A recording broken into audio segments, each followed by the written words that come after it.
par ordre alphabétique. Donc, j'inviterai d'abord Nicolas Marceau, ancien ministre des Finances du Québec et professeur titulaire à l'Université du Québec à Montréal, se joindre ici à nous. Jean-Philippe Meloche, professeur agrégé à l'Université de Montréal, fellow Cyrano. Madame France Saint-Hilaire, vice-présidente à la recherche de l'Institut de recherche sur les politiques publiques.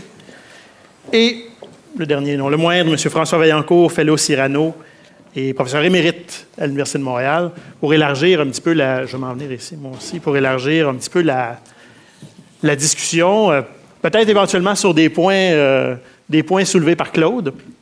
Je vais d'abord vous permettre à chacun d'entre vous de nous dire quelques mots à tour de rôle. Je propose d'y aller en ordre alphabétique, essentiellement. Je vais commencer avec toi, Nicolas. Nicolas Marceau, quelques mots. Nicolas a vraiment connu les deux côtés, en quelque sorte. Hein. Nicolas, d'abord, un chercheur en économie publique, et donc certainement interpellé par certaines thématiques qui ont été soulevées dans la conversation avec Claude. Mais évidemment, tu as fait le saut en politique en 2009, d'abord comme député de Rousseau, et tu as été ministre des Finances de 2012 à 2014, et tu es retourné à l'enseignement et à la recherche tout récemment. Donc, Nicolas. Merci. Merci, Marcelin. Bonjour tout le monde. Et puis, merci de me permettre, merci de m'avoir invité, puis merci de me permettre de m'exprimer dans cette belle journée de célébration. Je crois que les célébrations sont importantes et, dans le cas de Cyrano, importantes et méritées. Simplement réitérer l'importance pour toute société, puis pour le Québec en particulier, d'adopter les meilleures politiques publiques possibles. Ça nous permet de mieux atteindre les objectifs qu'on s'est fixés. Ça nous permet d'en arriver à une société qui est plus juste, plus riche, plus verte, plus durable, puis possiblement toutes ces choses-là en même temps. Taxer mieux, dépenser mieux, réglementer mieux, gouverner mieux, ce n'est pas un luxe, c'est une nécessité. Alors, dans ce contexte, les travaux sur les politiques publiques qui sont menés par des chercheurs indépendants, comme les travaux qu'on retrouve au Cyrano, ça prend toute son importance. Ça offre un éclairage qui ne peut pas être fourni par les acteurs habituels du débat public. J'ai ici en tête, évidemment, les élus et puis les commentateurs qu'on retrouve dans les médias. Ça offre un éclairage qui est détaché des considérations partisanes et des considérations de court terme. Ce qui n'est pas négligeable non plus, c'est que ça peut être présenté dans un langage clair, direct, à l'opposé de la langue de bois qu'on retrouve dans, malheureusement, beaucoup de nos débats collectifs. Il y a aussi la possibilité, dans les travaux qui sont menés par des chercheurs indépendants, de présenter des scénarios alternatifs, ce que les décideurs hésitent à faire en général parce qu'ils veulent se présenter comme étant détenteurs de la vérité et des solutions. En définitive, donc, ça nous permet d'atteindre nos objectifs de meilleure manière. Puis, je note qu'une étude bien faite par des chercheurs indépendants, souvent à des coûts qui sont minuscules, peut permettre de faire des économies qui sont considérables pour la société, et je crois qu'il ne faut pas négliger ça. Ultimement, dans le meilleur des cas, des travaux indépendants menés par le Cyrano, par exemple, peuvent permettre même de mieux définir nos objectifs collectifs, ce qui est évidemment la contribution la plus ultime. Quant à l'impact des travaux du Cyrano, j'espère et j'imagine que personne ne doute du fait que cet impact a été très positif. Quant à moi, il y a eu un impact évident sur la manière de penser des décideurs. J'ai évidemment en tête ici les élus. Et je peux témoigner de mon cas à moi. Moi, j'ai été influencé par les travaux qui ont été menés au Cyrano. Mais j'ai aussi en tête d'autres, d'anciens ministres des Finances ou de l'Économie que je ne mentionnerai pas, même si j'en vois un, que je salue, Clément. Évidemment, un impact sur la fonction publique. Et ça, je pense que Claude avait raison de dire que cet impact-là, il est très durable. Marc a témoigné, et moi, je peux témoigner que j'ai rencontré plusieurs hauts fonctionnaires au cours de mon passage en politique. Hauts fonctionnaires qui étaient imprégnés, qui connaissaient bien les travaux du Cyrano et qui les avaient utilisés dans leur processus décisionnel. Peut-être un impact qui est moins fréquemment mentionné, c'est l'impact des études Cyrano qu'on retrouve dans les médias. Puis indirectement, il y a un impact sur les décideurs parce que vous n'êtes pas sans savoir que les décideurs sont très sensibles à ce qui se retrouve dans l'actualité. Puis aussi, évidemment, ultimement, quand les études de Cyrano se retrouvent dans les médias, il y a un impact sur la population, sur les gens qui écoutent, qui lisent, qui s'informent, et encore une fois, indirectement, sur les décideurs qui sont sensibles à l'état d'esprit et aux états d'âme de la population. J'ai fait le tour sur le site Cyrano des publications. Je n'ai pas regardé les 1600 comme Marcelin, mais j'ai en tête beaucoup de travaux qui ont été menés puis qui ont eu un impact, d'après moi, important, qui ont percolé chez les décideurs sur toutes les questions d'équilibre budgétaire et d'endettement, questions de déséquilibre fiscal, les réformes au système de santé qui sont encore nécessaires, qui n'ont pas été toutes menées loin de là, sur les droits de scolarité universitaire, sur la nécessité d'accélérer nos investissements en capital fixe, bien sûr sur la tarification. On m'a demandé de dire un petit mot sur ce que j'ai fait en 1999, qui était avec Véronique Le Gallo, qui était sur, dans le fond, l'organisation municipale et les pouvoirs des municipalités. Je ne sais pas, parce que ça s'est passé il y a 20 ans, puis à l'époque, j'étais, disons, pas dans le voisinage du gouvernement puis du monde politique. Je ne sais pas quel impact ça avait eu, mais je vous rappelle quand même que quelques années plus tard, on a vécu l'épisode riche en émotions, des fusions, puis par la suite des fusions et par la suite des défusions municipales. Et puis, je vous rappelle aussi que toute la question des pouvoirs de taxation des municipalités, des pouvoirs d'intervention des municipalités se pose dans toute son acuité encore aujourd'hui, que ce débat n'est pas terminé. Et en relisant ce rapport cette semaine, je me suis rendu compte qu'il avait gardé toute sa pertinence. Bien sûr, il y aurait des choses à revoir et à réactualiser. Mais j'ai surtout noté qu'il est écrit dans un langage simple, clair et sans aucune langue de bois. Peut-être dire aussi qu'il n'y a aucune prudence politique. Si j'avais su à cette époque-là que j'irais en politique, peut-être que je ne l'aurais pas écrit de cette manière. Je ne le sais pas. En quoi, ça n'a jamais été retenu contre moi. Alors, je m'arrête là. C'est ce que je voulais dire. Merci. Merci, Nicolas. Donc, j'invite tout le monde à aller relire attentivement ce texte de 1999 dans ce cas-ci. Merci, Nicolas. Tu termines donc en parlant des gouvernements locaux. Je pense que ça va faire un excellent lien avec le prochain intervenant, qui est Jean-Philippe Meloche. Jean-Philippe, tu as un parcours intéressant, parce qu'il est bidisciplinaire, en fait, qui fait écho ici au Cyrano. Donc, économie à la maîtrise, puis géographie ensuite au doctorat. Donc, tu es professeur à la Faculté d'aménagement de l'Université de Montréal. Donc, tu travailles sur les villes, sur les territoires. Tu travailles entre autres sur la tarification avec François Vaillancourt, sur le financement des arrondissements aussi. Donc, à toi. Oui, bien en fait, moi, je suis peut-être un peu le reflet de cette multidisciplinarité qu'on a au Cyrano, là, même si j'ai le même défaut que beaucoup d'entre nous ici, c'est-à-dire une formation en économie. J'ai bifurqué en chemin vers la géographie. Aujourd'hui, je travaille essentiellement avec des urbanistes, donc je travaille sur les questions urbaines, les questions de développement. Donc, au Cyrano, souvent, je vais hériter de toutes les questions territoriales. J'ai travaillé notamment sur des transactions sur les terres agricoles. J'ai travaillé sur beaucoup de questions de mobilité, donc développement des transports en commun, développement de tarification des transports, puis beaucoup sur les questions municipales aussi. Donc, ça fait suite un peu à ce que Nicolas a fait en 1999. Donc, on a un peu repris le flambeau après tous les épisodes de fusion, diffusion. La Ville de Montréal se retrouvait dans une drôle de situation en 2012. On est comme intervenu dans une crise politique à la Ville de Montréal et c'est souvent un moment assez intéressant pour intervenir en tant que chercheur en politique publique parce qu'à ce moment-là, la porte au niveau politique était grande ouverte. C'est-à-dire que pour adopter le budget en 2011, il y avait certains maires d'arrondissement qui refusaient d'appuyer le budget à la Ville de Montréal parce que le financement de leur arrondissement ne leur convenait pas.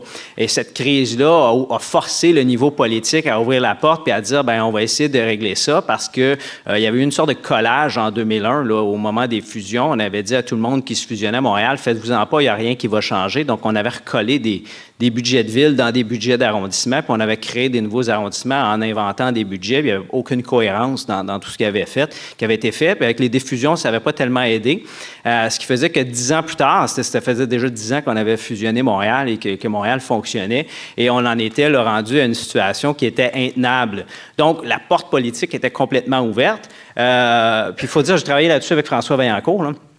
J'étais pas seul, mais ce qui était intéressant là-dedans, c'est que la Ville de Montréal a une fonction publique qui était très, très compétente, probablement pour régler le problème, mais ça n'aurait pas été suffisant.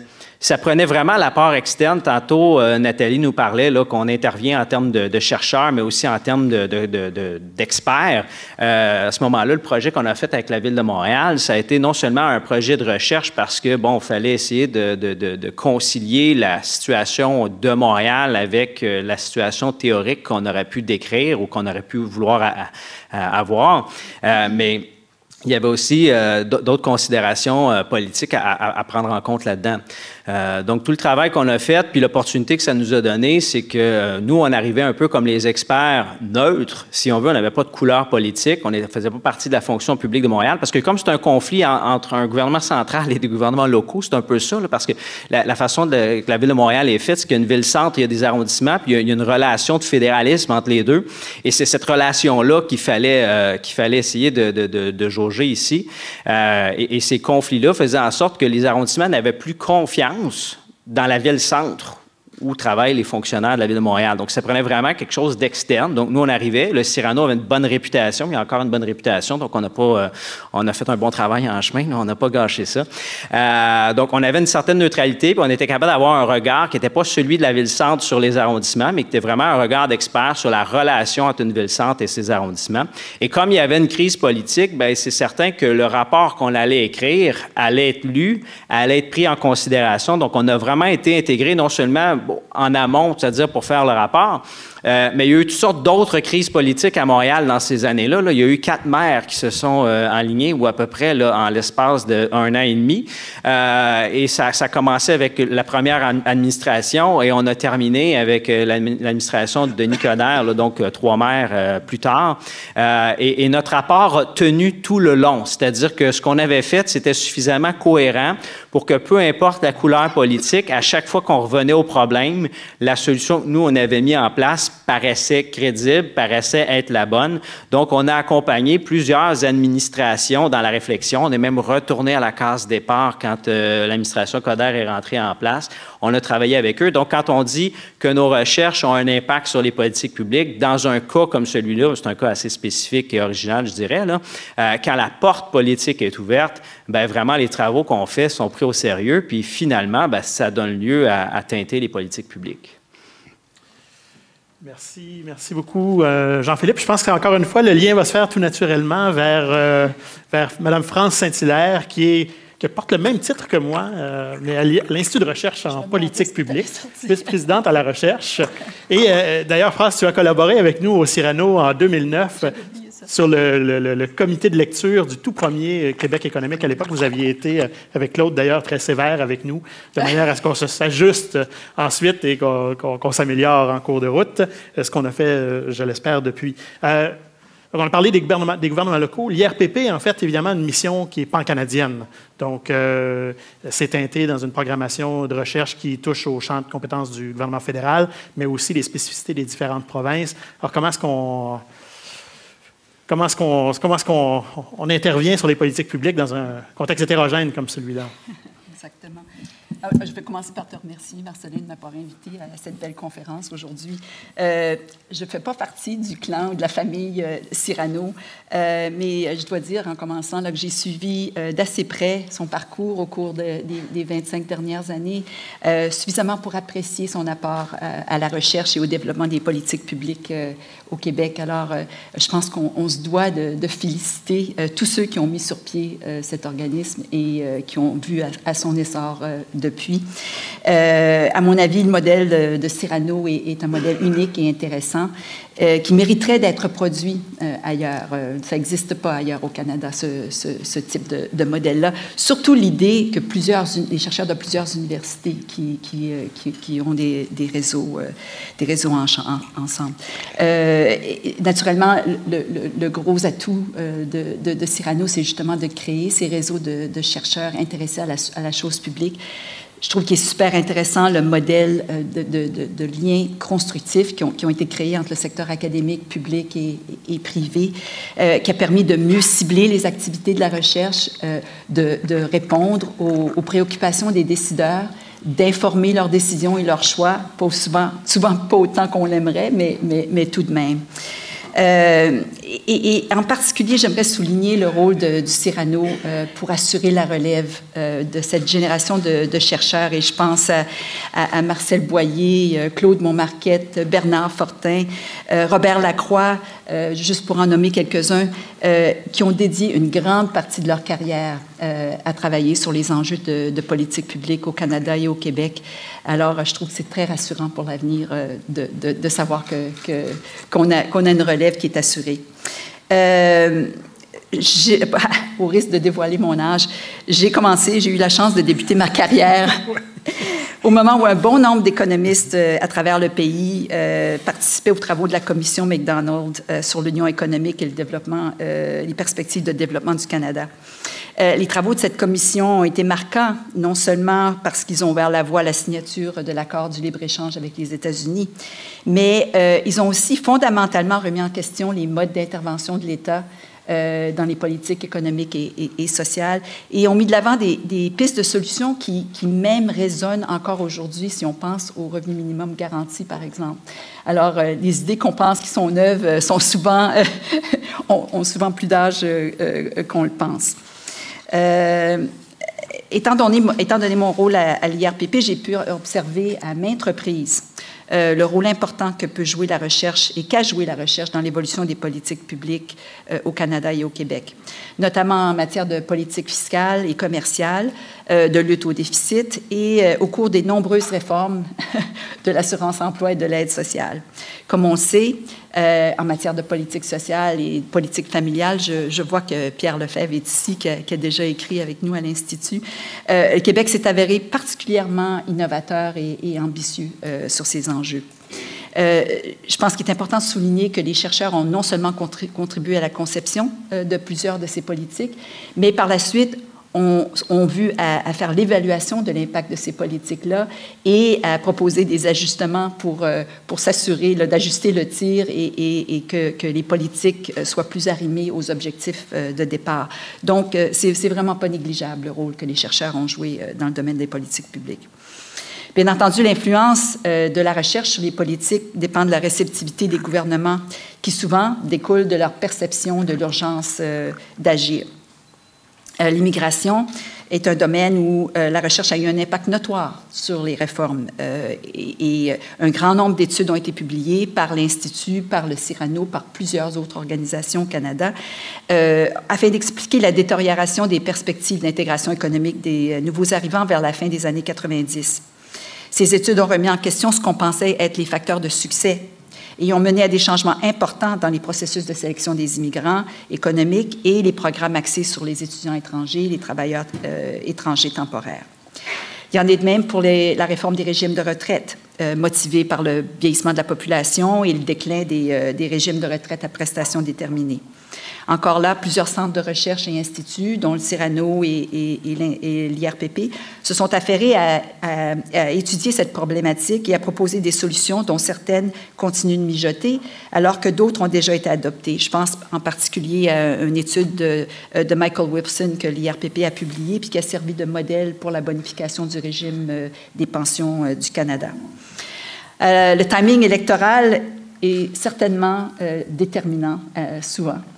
Il y a quelques années, j'ai co-dirigé avec David Green et Craig Riddell de UBC un projet qui regroupait 27 chercheurs pour examiner la hausse des inégalités de revenus au Canada. Bien entendu, on n'avait pas prévu ça ainsi, mais ce projet de 3 ans a abouti après l'élection du gouvernement Trudeau. Après plusieurs années de gouvernement conservateur, on avait un nouveau gouvernement qui est en quête d'idées pour remplir ses engagements envers la classe moyenne. Et celui-ci s'est montré très réceptif à nos propositions, comme on a pu le voir dans les derniers budgets, tout comme certains gouvernements provinciaux, dont l'Ontario et la Colombie-Britannique. Mais les vents favorables, naturellement, finissent souvent par se renverser. Je fais aussi partie de la Commission de l'écofiscalité du Canada, qui, depuis 5 ans, a publié plusieurs rapports sur la tarification du carbone, ainsi que celle de l'eau, de la congestion et des traitements des déchets. Comme Claude Montmarquet le sait trop bien, le principe de la tarification est difficile à faire passer, malgré des arguments solides en sa faveur. Et bien que l'idée commence à faire son chemin parmi les municipalités qui sont à court de revenus, elle ne progresse que très lentement. Quant à la taxe carbone, nous pensions avoir atteint une masse critique lorsque l'Ontario et l'Alberta ont mis en place leur propre système, mais au lieu de voir les autres provinces se rallier au cadre pan-canadien sur les changements climatiques, on observe depuis plusieurs mois d'importants reculs et même une levée des boucliers contre la tarification des émissions, ce qui est dommage. Tout ça pour dire que ça prend beaucoup de persévérance et de pédagogie lorsqu'on propose des changements de cap, et ça aussi, c'est un rôle important des chercheurs. Alors, c'est tout. Merci beaucoup. Merci, France. Tu as mentionné, vous êtes extraordinaire parce que vous faites des liens, je n'ai pas besoin de me forcer pour les faire. Tu as mentionné la commission McDonald, et si mes notes sont exactes, nous avons la chance d'avoir avec nous celui qui était coordonnateur de recherche, en fait, pour la commission McDonald de 83 à 86. Je ne pensais pas mentionner ça, mais en fait, tu as fait M. François Vaillancourt qui est avec nous. François, évidemment, tu as fait toutes sortes de choses, travaillé sur le fédéralisme, les rendements de l'éducation, évidemment, travaillé avec Jean-Philippe aussi sur cet enjeu-là des arrondissements. Mais ce que je note dans ta bio, c'est que tu as travaillé, et tu me diras si c'est à jour, et je sais que tu vas me le dire si ce n'est pas à jour, tu as travaillé dans 31 pays sur des questions de relations financières intergouvernementales, taxation et transfert. Comme je te connais, il y en a sûrement un 32e qui va s'ajouter bientôt. Tu as 31 pour le moment. François Vaillancourt. Oui. En fait, Robert et moi, on avait eu France comme étudiante bien avant la commission McDonald, mais ça trahit encore plus son âge et l'âge de Robert et de moi-même. Mais bon, passons là-dessus. Oui, j'apprécie la vision du verre à moitié plein plutôt qu'à moitié vide. Merci, Marcel. On va faire 2 ou 3 observations, parce que tout le monde a des choses intéressantes déjà. Je vais venir sur une chose de Jean-Philippe tout d'abord, sur la question des arrondissements, et pour relier ça au rôle de quoi faire en politique publique.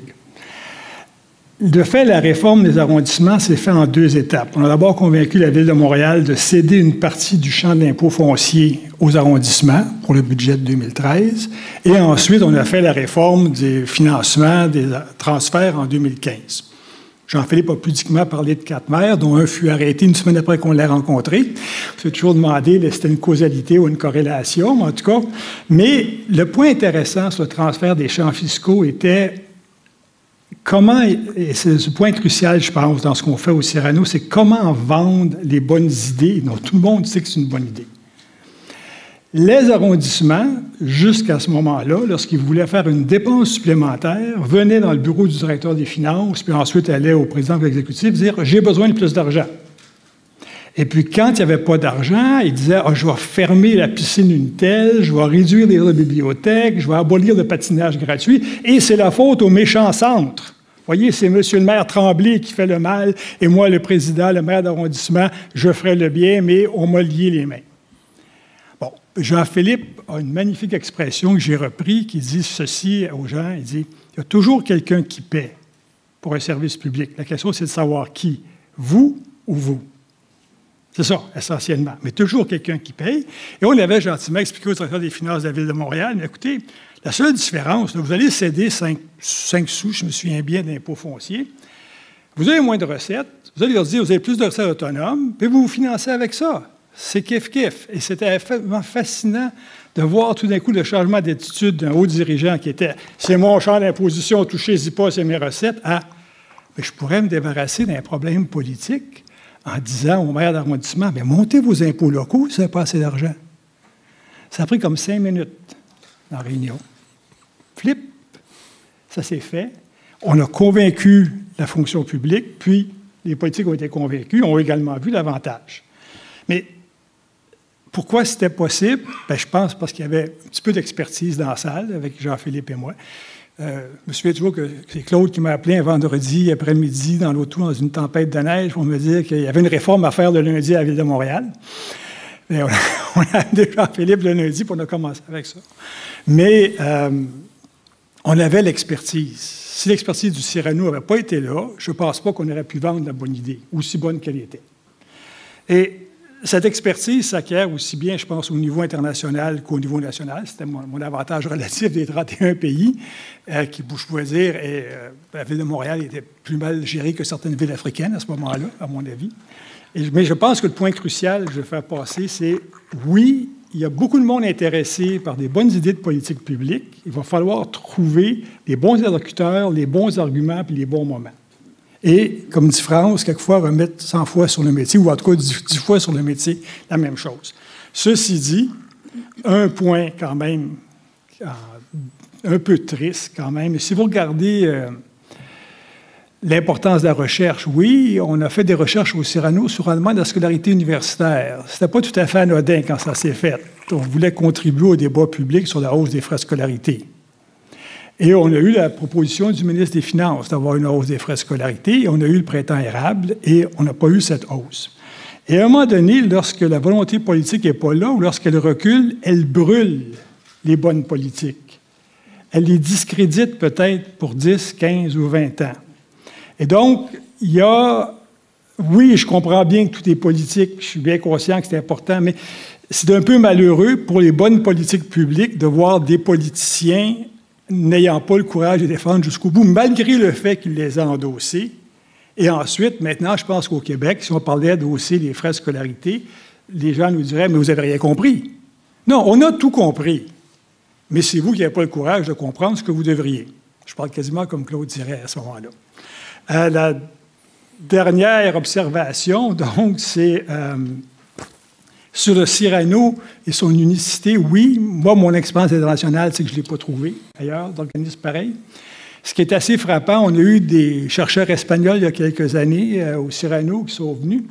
Et ce qu'ils m'ont dit, c'était oui, en Espagne, on a des centres de recherche en fédéralisme fiscal, en distribution du revenu, en ce que vous voudrez. On n'a pas un centre de recherche où ces différents courants peuvent naturellement interagir. Je ne vous dis pas, au Cyrano, tout le monde s'intéresse à ce que tout le monde fait. C'est pas vrai, là. Mais la possibilité de se faire est une chose assez rare. Merci beaucoup, François. Claude, je choisirais peut-être le moment pour t'inclure dans notre discussion aussi.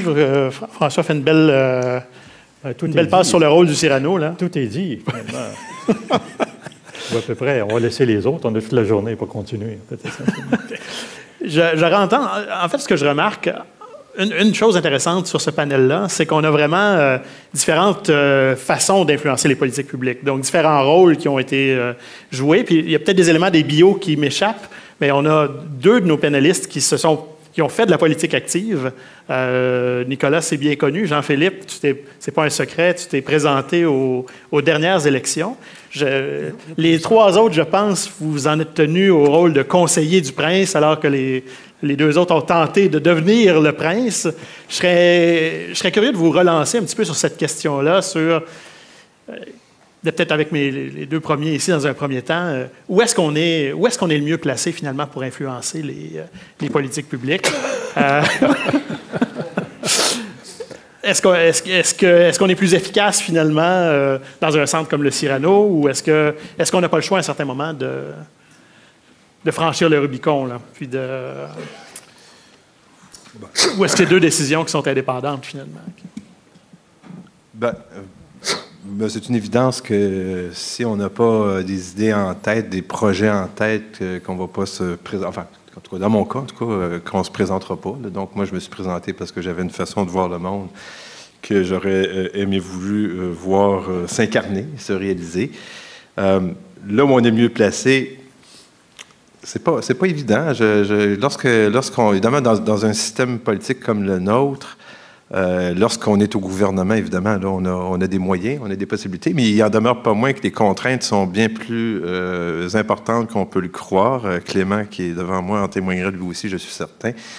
Il y a les contraintes, évidemment, internes au fonctionnement du parti politique auquel on appartient, qui sont, en passant, bien plus lourdes qu'on peut penser. Il y a aussi toutes les contraintes qui viennent avec le fait que on ne dispose pas de moyens limités, qu'il y a des contraintes institutionnelles, un cadre légal. Bon. Alors, il y a des moyens, évidemment, lorsqu'on est au gouvernement, mais il n'y a pas la liberté de parole, il n'y a pas la liberté d'exprimer librement tout ce qu'on pense. Et quand j'étais au gouvernement, il y a eu des moments où j'aurais aimé pouvoir dire plus clairement ce que je pensais. Et quand on est dans la position dans laquelle nous sommes, en tant que chercheur, évidemment, il y a des moments où on aimerait dire on appuie sur le piton, puis ça va se faire. Alors, il y a les deux existent. Voilà. Dans mon cas, moi, j'ai regardé l'autre côté de la clôture, mais j'ai jamais réussi à sauter par-dessus, donc ça me met dans une position différente. Mais j'irais peut-être avec un peu souvent la base conceptuelle classique des politiques publiques. Hein. On dit toujours, les politiques publiques, il y a 3 piliers. Hein. Il y a le pilier des problèmes, il y a le pilier des solutions, puis il y a le pilier de la capacité politique.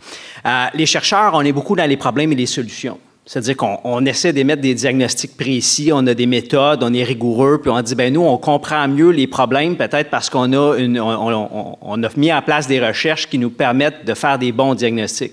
On est aussi dans les solutions, c'est-à-dire quelles sont les politiques publiques qui sont pertinentes et faisables pour venir solutionner les problèmes. Donc, à ce moment-là, on travaille beaucoup aussi sur les solutions. Là où on n'a aucune emprise, c'est sur la capacité politique. Donc, c'est le bout qui nous échappe, puis peut-être c'est le bout des fois qu'on trouve frustrant. Pour reprendre ce que Claude disait tantôt sur les politiques environnementales, ou France qui parlait d'écofiscalité. Je disais, moi aussi, je travaille sur l'écofiscalité. C'est excessivement frustrant de travailler là-dessus. On a l'impression, entre nous, on s'aime, on se parle, puis on se trouve bien intéressant, puis en dehors de nos petits cercles, rien, zéro. C'est peut-être ça l'idée de se dire, un moment donné, c'est le 3e pilier qui nous échappe, puis qu'on se dit, moi, je pense que ça fait partie de ce que les chercheurs devraient faire, pas tous, je veux dire, c'est une question d'intérêt personnel, mais je pense que si en politique, on laisse toujours les autres aller, c'est jamais fait comme il faut, donc des fois, il faut prendre nos responsabilités aussi, puis je pense qu'il y a beaucoup de chercheurs qui ont beaucoup à offrir là-dedans. Il y en a qui l'ont fait, ça a été des heureuses expériences, donc à mon sens, à moi, c'est peut-être pas pour tout le monde, mais je pense que c'est tout à fait cohérent que certains d'entre nous, à certaines occasions, peu importe la couleur politique, décident de se dire, oui, on y a pensé longtemps, maintenant, allons voir si on est capable de mettre ça en place en allant chercher le levier qui nous manque, celui de la capacité politique. Je me tourne peut-être vers toi, Claude. Toi, tu as dirigé, ou tu as participé encore plus, mais tu as dirigé, si je ne me trompe pas, 4 comités du gouvernement du Québec sur différents thèmes, dont 2, je pense, sur l'assurance médicaments.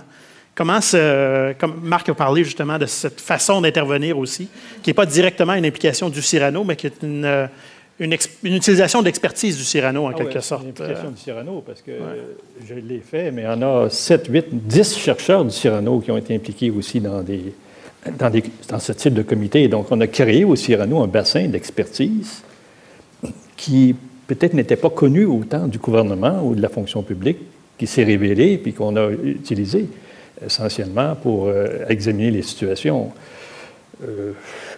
Comme je l'ai mentionné, l'objectif n'était pas de convaincre le ministre, l'objectif était de soutenir la fonction publique d'idées qu'ils avaient déjà d'ailleurs en grande partie parce qu'ils connaissent quand même les choses un peu dans tous les secteurs. C'est vrai dans certains secteurs, c'est moins vrai dans d'autres par contre. Alors, il y avait toujours le secteur de l'éducation et de la santé que, personnellement, j'ai perçu comme étant très faible, essentiellement, au niveau de la fonction publique. Et ça, il faut voir aussi, et Nicolas l'a mentionné, quand on imagine dans ces 2 secteurs-là le rôle du corporatisme ou du syndicat, là, aussi bien dans l'éducation qu'on prend les enseignants qui ont besoin de 4 années de pédagogie, mais même avec une maîtrise en ingénierie ou en économique, en mathématiques, ils ne pourraient pas enseigner aux écoles secondaires. Il y a quand même des limites.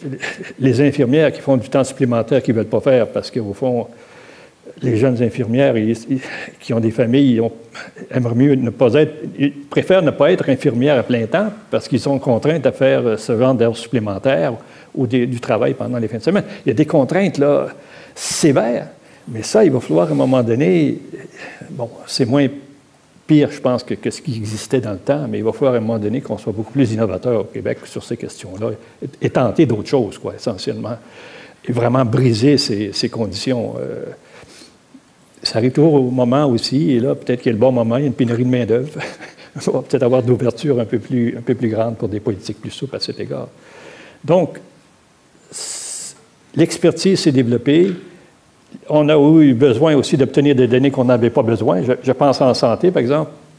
Mme Thompson, qui était professeure à McGill, qui avait travaillé beaucoup sur le financement à l'activité. Et cette personne-là était conseillère principale du premier ministre Major à l'époque, qui est venu au Québec, qui est venu au Cyrano, puis qui a donné un coup de main sérieux et qu'on commence à voir un peu, là, avec des expériences, commence peut-être à ressortir un peu.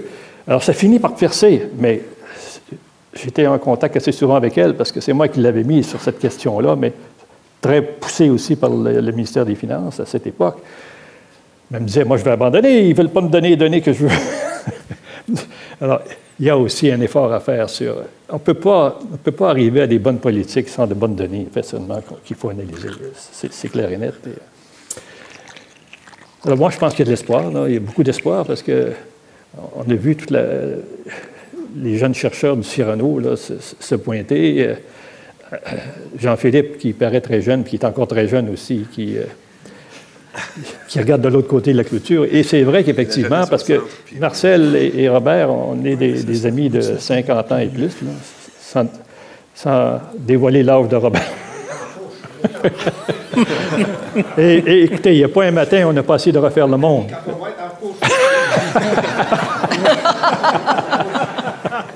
Il n'y a pas un matin, on n'a pas essayé de refaire le monde et d'être frustré.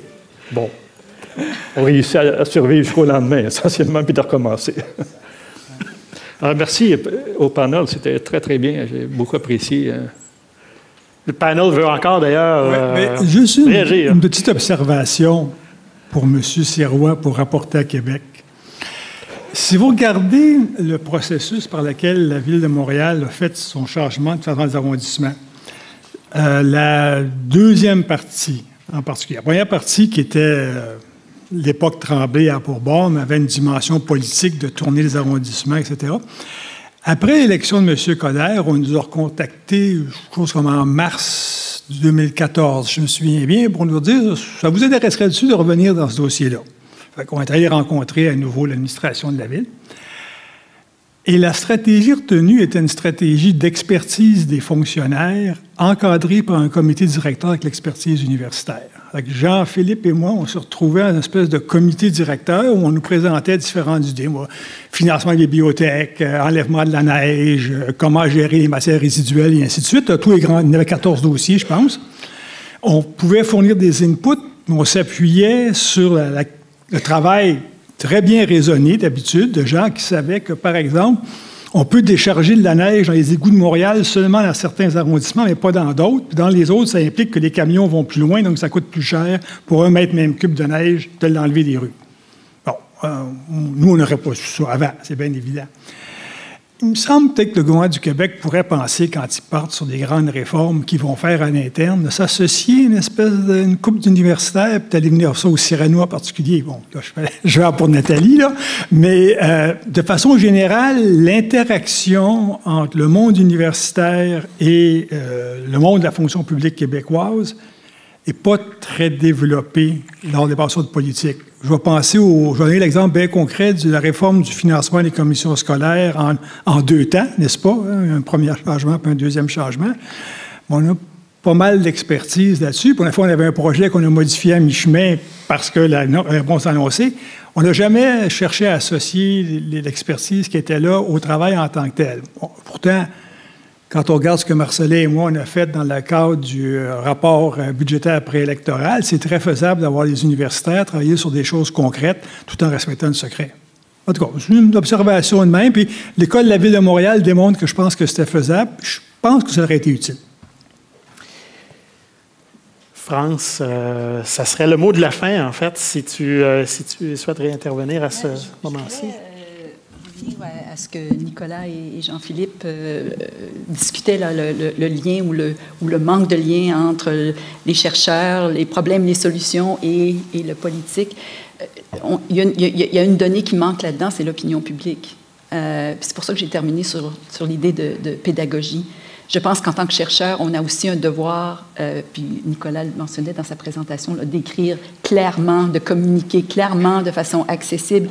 Les idées prennent du temps à cheminer, les mentalités changent, ça prend du temps.